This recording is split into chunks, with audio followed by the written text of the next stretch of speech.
I mean, is that kind of the fundamental issue of algorithms? Is they simplify too much?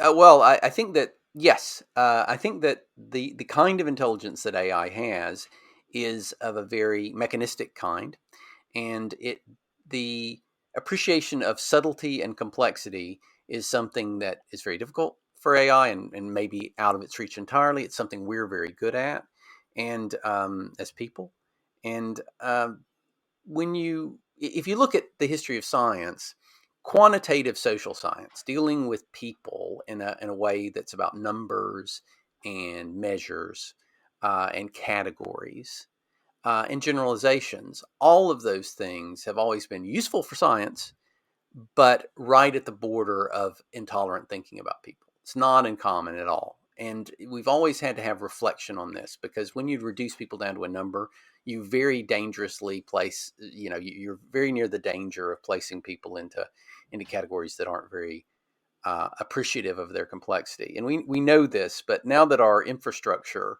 is algorithmic and algorithms are only capable of that kind of quantitative and categorical thinking, then we've got a situation where these semi-autonomous entities can then make those kind of decisions themselves. And Hmm. that's so the mediation that's necessary to keep science from turning into intolerance is less available. And that's the thing that I was trying to get at in the book, is to say, now we're letting the algorithms loose. They think quantitatively about people. That's all they can do. And therefore these ills that we've seen historically are going to come up more. And indeed they have. So there you go. Hmm.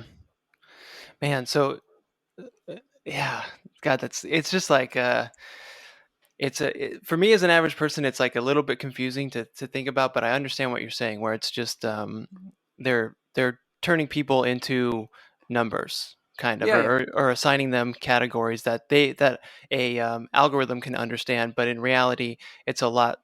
There's Yeah. there's way more to it than that. Well, a really great example so people can relate to it is in the Biden campaign.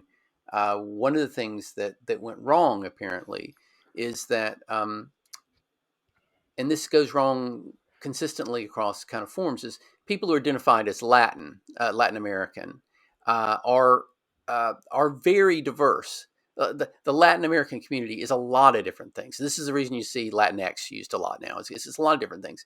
If you're doing something like sending out mailings to people or evaluating people on a census form, and you've only put in the category Latin American or Hispanic, right? That's all you've put in.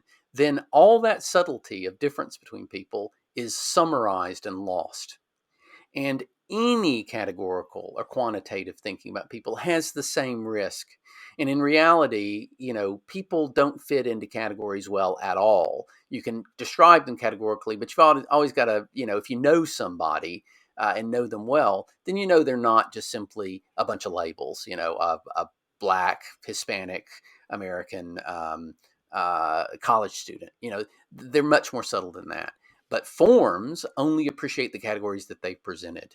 And the same thing is true for algorithms. Algorithms only can understand the things that they originally were conceived to appreciate. Now, people who are hardcore AI people who are saying, but now they're coming up with their own categories.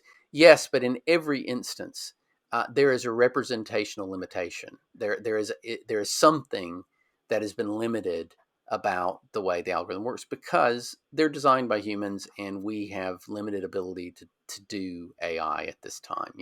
There are limitations on what we're able to do. Hey, thanks for watching this video. This is my dog, Murphy, and these are dog treats. Now I'll give Murphy one of these dog treats, and all you have to do is press the like button. Just press that little like button right down there at the bottom of this video, and this sweet, adorable, cute little puppy gets a treat. All thanks to you. Alright, you did it? Okay, I believe you if you said you did it. There you go, Murph. She got that treat because of you.